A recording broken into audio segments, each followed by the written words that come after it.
Ladies and gentlemen, welcome back to Let's Dev. Today we continue to work on our reignited Demolition Derby project. Now last time we started to remake the original project by completely rebuilding it in GameMaker Studio 2. We started with the car controls, making some modifications in the process, and we also added the giant ball of doom. Basically, we were able to recreate what originally took us several sessions in just one session. And today we move on from the familiar to continue this project where we last left off. We're gonna start, or attempt to start, building our enemy AI. We'll first focus on pathing and crash behavior. This is relatively new ground for me, so slight spoiler warning, this one's gonna be rough. Rough like a bumpy, rocky road of pain and confusion. So let's not waste any more time and get to the pain. I mean, get to the coding. So naturally, as you'd expect, I thought using proper pathing would be the best way to go. That way I wouldn't have to really deal with the constant wall collisions. The enemy would be smart enough to avoid walls for the most part. So I set up a distance check for enemies to chase the player if close enough, but if not, head towards a random destination for the time being.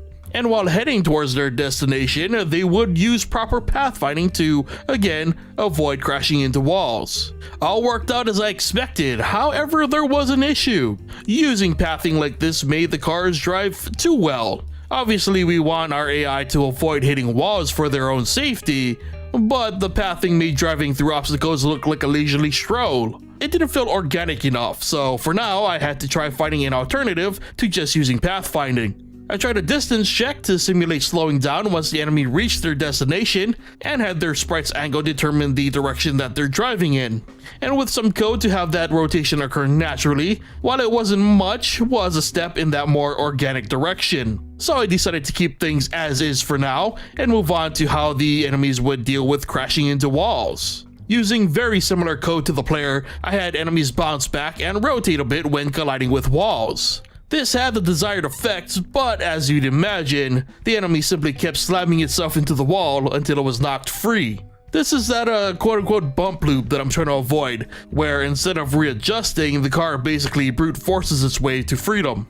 And believe me, I tried a number of things, from larger knockbacks to temporary flipping the destination code to have the car reverse, nothing seemed to work. So I thought maybe this would be the best time to bring back that pathfinding code. If the car hits a wall, it would trigger the enemy to detect that nearest wall and be ready to move away from it. And to make sure that this would only occur under a quote-unquote stuck state, I added a counter that would only activate when near a wall for too long. I thought it was brilliant and even kept tweaking it with added distance checks and the like to make it even more robust. The only problem with the code is, well, it really just ended up being a very complicated way to recreate the same exact issue I had before. I could get the car to back up fine, but instead of readjusting, the car would simply just keep ramming itself into the same wall, that wall being the one that it just crashed into. At this point, not only was my brain fried from trying to think of alternative solutions, I was also sadly out of time for this session. I mean, in the end, we kinda technically got the enemy AI to work, too well in fact. And indeed, it's always harder to program something to be fair than it is to simply let the computer cheese things into oblivion. I mean, not even something as advanced as Grand Theft Auto 5 can get driving AI to work right all the time. So, you know, I don't feel all that bad.